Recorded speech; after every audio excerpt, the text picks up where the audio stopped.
Hey everyone, Georgie here with Ukraine Matters. Every time I think Russians cannot go any lower in what they're doing, in 21st supposedly century, the century after decades of peace, when we supposedly ended any kind of inhumanity, when we said firmly and thoroughly, never again we're gonna be allowing any atrocities in Europe, we're gonna protect peace, and we failed. Russia has struck children's hospital, but not just any children's hospital, if that wouldn't be enough. They struck an oncology children's hospital. It's people that have not had it good. It's people that did not have a good life. It's kids that are suffering from one of the worst disease on the planet. And and it's been a direct strike by Russians by using their missiles. Some apologists are now discussing whether or not this was the target and this was the not, but we're gonna come back to it. But the fact of the matter is that a Russian missile came in and struck children's hospital, killing many, including doctors that treats children's cancer and including the cancer kids themselves. Absolute monstrosity in flesh. And I really hope that this video finally gets uploaded because I'm suffering huge technical issues as I'm right now traveling Germany. I'm in Düsseldorf and this is all being filmed on the go. So let's just jump right in. So Kyiv Ohmeddet, which stands for Kyiv Institute for Protection of Maternity and Mothers and Children. So it's a children's hospital. Obviously, not even worth discussing whether this was some kind of a military target, whether there was military. Again, it's a children's hospital for cancer patients. This is not a field hospital. This is not like a first aid hospital next to the front lines or anything. It's a children's hospital in the city of Kyiv. It's a dedicated institution. I must repeat this again and again and again because I've seen speculation on this happening before. And this strike is so inhumane that there has been many different discussions. Most notably, a couple of Russian propagandists are now spreading around this narrative, and Russian shills are spreading the narrative. There was Kyiv air defense missile that was flying in to try to strike the Russian missile, and then it kind of hit the hospital, and then hospital collapsed. Now, there can be a lot of analysis, and a lot of analysis has been done, including the payload analysis, how hard the missile can hit, including the elements analysis that hit the hospital, including the different types of expertise on the fractured pieces of the missile that were found on in the hospital area. All of that can be discussed, but the most absolutely damning thing for Russians is that the most obvious thing happened right away as the missile hit. Firstly, it got on video. So the missile that hit that hospital was captured on video in Ukraine. And it's as damning evidence as there is. So even if you disregard that all of that fancy analysis that we don't want to go in depth, if you just want to have certain argument that you can just throw into the face of all of the propaganda spreading, I don't have words to describe these people that are whitewashing the killing of cancer kids. Like, seriously, this is something that during my lifetime was like considered to be like a comically evil thing. You know, like something that would be like beyond evil, like something beyond imagination, like killing cancer kids. It's like, you know, in like bad cartoons that would be like how to show that a person is evil, and it would be like some kind of slapstick humor, where it's be like, it's Russia. This is Russia. And the thing that I'm getting to is that on that video, there were shown a couple of very important things. Firstly, what was shown was that the missile was not hit down, was not shut down. The missile that came into hospital came in at the specific ballistic angle trajectory that is expected for a ballistic missile to come in. So when it was coming in, it wasn't like falling down because it was shut down, or it was wobbling all over the place because it lost trajectory or something. No, no, no. It just went in and directly was following the path of its flow. Secondly, what happened also is that missile was captured on the video on an angle that allows no second reading of what kind of type of missile it is. So it was a relatively lucky angle, if I can use even lucky in this situation, because two very important elements were captured on this missile's profile. One is, as you can see on the tail, there is like tail fins on the missile, and then there is like this bump over here. And then second thing, you see that there is like some winglets in the middle of the missile. So there is a little bit better resolution here on the right. And here you can see a render for the Russian Has-101 missile. And you can see that there is a bump at the back, and you can see that there are winglets in the middle of missile. And that specific bump is like a jet engine propeller. Let's not go into details, please. Like, don't bump me on specific technical details. I'm trying to be simple here. So, and the point is, when people were stating that it's a Ukrainian anti-air missile, firstly, again, the angle, that was not the anti-air missile angle. And secondly, the anti-air missiles that Ukraine is using over Kyiv are these missiles. And if you can see, the profile here of these missiles is specifically put for comparison. So if I just enlarge this picture right over here, then you can see that whatever missile it was, this back bump, it's not present on the Ukrainian anti-air missile. And these winglets, while similar, you can see that in general there are a lot more pointy and a lot more, how do I say, like noticeable on this. Also, you can see that the tip of the missile is less pointy than the Ukrainian anti-air missiles. So, whereas profile of KH, or not KH, it's Ha-101 is perfectly identical. And that's the specifically missile that Russia has been using to strike Ukrainian targets this day. There were other missiles that were shot at, and even if you don't want to go deep into specific details analysis, which again all confirm that it was a Ha-101, it is obvious right from the video that it was captured upon. And Russians are so full of shit about this. They are stating that both it was the Ukrainians that did it, but also that it was also worth it that Ukrainians were struck. So in the same kind of, with two sides of their mouth, they're just speaking both, yeah, we never did it, but also that they deserve it. But what pisses me off the most, what absolutely gets my blood boil, obviously the strike is horrendous. But what is more horrendous for me is that all of this is preventable. When I started this video, I was talking about never again. Well, this never again, what was happening well, not today, but a couple of days ago now, or it's like yesterday. Sorry, it's a little bit mixed right now for me, the days.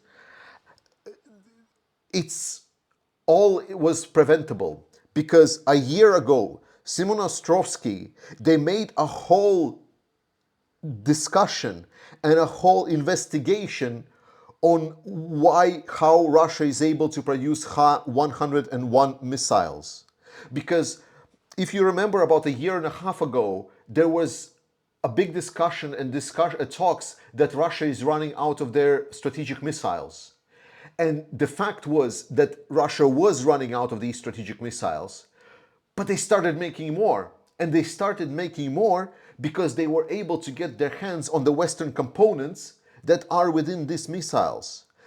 The truth of the matter is, and this is what absolutely gets me going, that pretty much everything, like 90% of what the Ha-101 missile consists of is Western made. And when I talk Western made, it's not like some fringe countries. I'm talking US, I'm talking Germany, I'm talking major powers. And what are we doing about this? We knew about this. Journalists made this investigation year ago, over a year ago, and there has been plenty of investigations. And the thing is that actually we're doing jack shit, because when people started asking about European unions, how European Union is imposing the sanctions, how are these sanctions that were first and foremost like really poorly being continued on so far, they're not adding out on top. Right now there is some weird discussions whether or not, oh, we're putting enough pressure on Russia already. But secondly, even the existing sanctions are not being enforced. And you want to guess why? Because the reasons are the stupidest whatsoever. Because the sanctions were imposed, but people were not assigned to oversee implementation of these sanctions. That is the stupidest truth, and reason why is because the sanctions as they were imposed, they were then dedicated to different departments, like, oh, these are like economic sanctions, therefore like some economic powers in our country will look at this. Oh, these were like some other powers, oh, then there is like some other departments will look at this. There wasn't like an apparatus where European powers to say, okay, we need a specific agency or specific dedicated workforce that will look through the implementation of the sanction package and actually oversee that our implemented restrictions for the Russian trading bloc will not be dedicated. Why? So Russia doesn't kill kids. The fact that Russia killed kids is on the blood of the European politicians. That is the truth. European and American, because we have the power to prevent these components making it into Russia. We have the power to control the implementation of our sanctions. We have the power to oversee the companies that are doing trading with Russia. Constantly, journalists are able to discover what is being traded, how it's being traded, all of the different chains, but it's not being implemented and shut down. Why? Because there is no manpower assigned.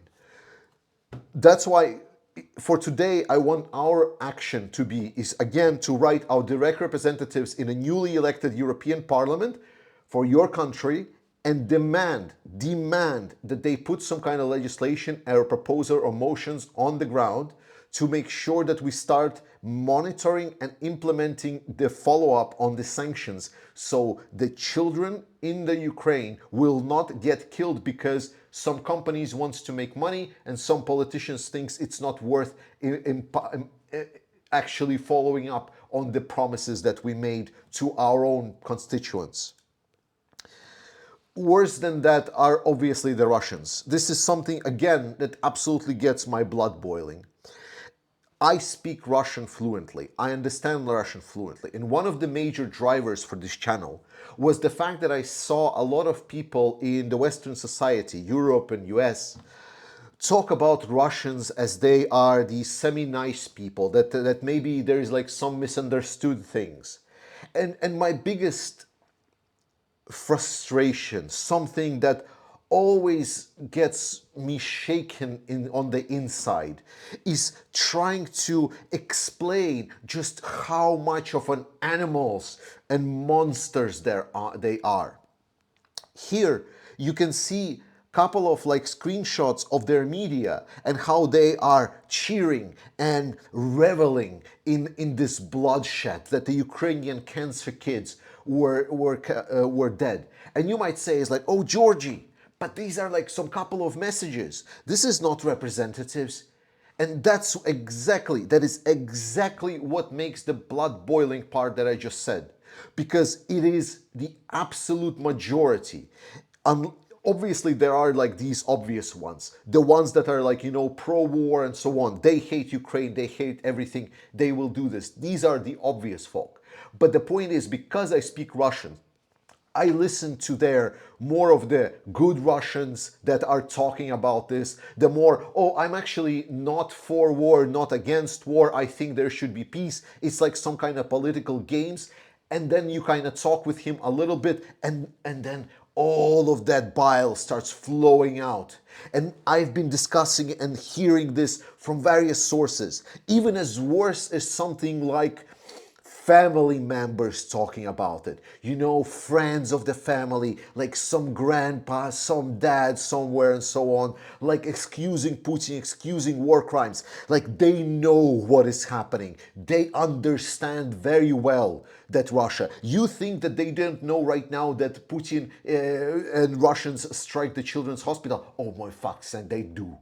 It's the same as believing Russian soldiers that are running away from Russia and then stating, "Oh yeah, of course I did no war crimes and I didn't even participate in the fightings."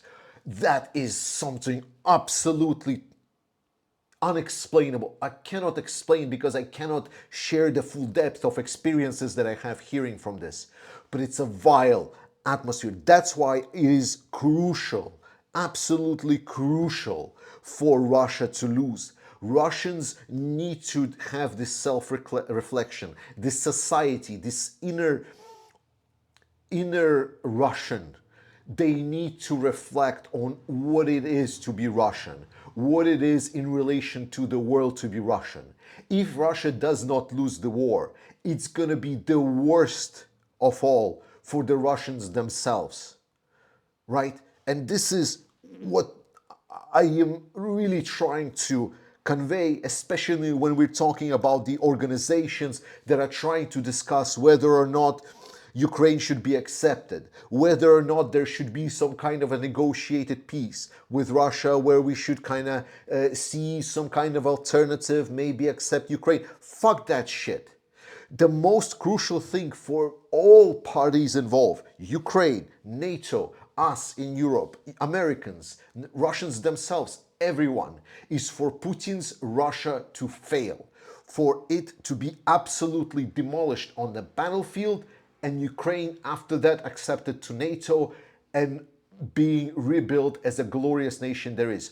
Only that experience will at least, and this is not guaranteed, it can at least open a potential path for Russians to find themselves, to see the errors of their way.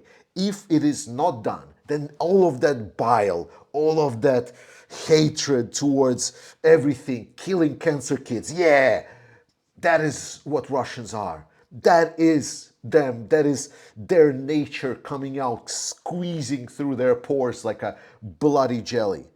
I want an explanation, more specifically from Biden.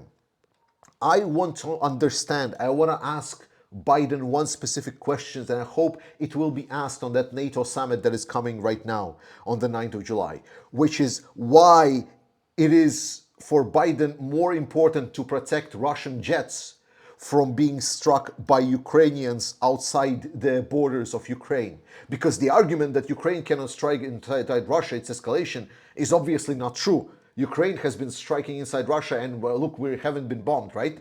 So there is like no reason, like there is no change. Even talking about it, there is no change. But Biden says no, protecting Russian airplanes that are launching the Ha-101 missiles. It was the air launch of these missiles. And you know what's the best part is? Like, oh, sorry, the best is not the right word. We know what's the absolutely horrific part of this is that while there is this misleading discussion that maybe this missile deviated and just struck Children's Hospital, the truth of the matter is that no one wants to tell you about, that during that day, there was over 40 ballistic missiles, many of which were Ha-101. And besides that children's hospital, there was 2 other hospitals in Ukraine struck in the same wave of attack. Russia targets this on purpose. This is their purpose. Why are we protecting Russians and not allowing Ukraine to strike Russia? Why is it okay for Russia to kill sick children in Ukraine, but it is not okay to kill one sick bastard in Kremlin? Because so far, Joe and his team, with all of the understanding that there is no choice between Trump and Biden, and it's only Biden, why Joe so far is stating, fuck you, Ukraine. Fuck you, Ukraine supporters. Kids or no kids, Russian airplanes must survive. This is the task for my American viewers. NATO Summit is happening right now from 9 to 11. This is your chance to show and try to reach out somehow. I don't know, messages, billboards, whatever, your representatives, anyone that you know is participating in that summit. Make sure that they deliver this message to Joe.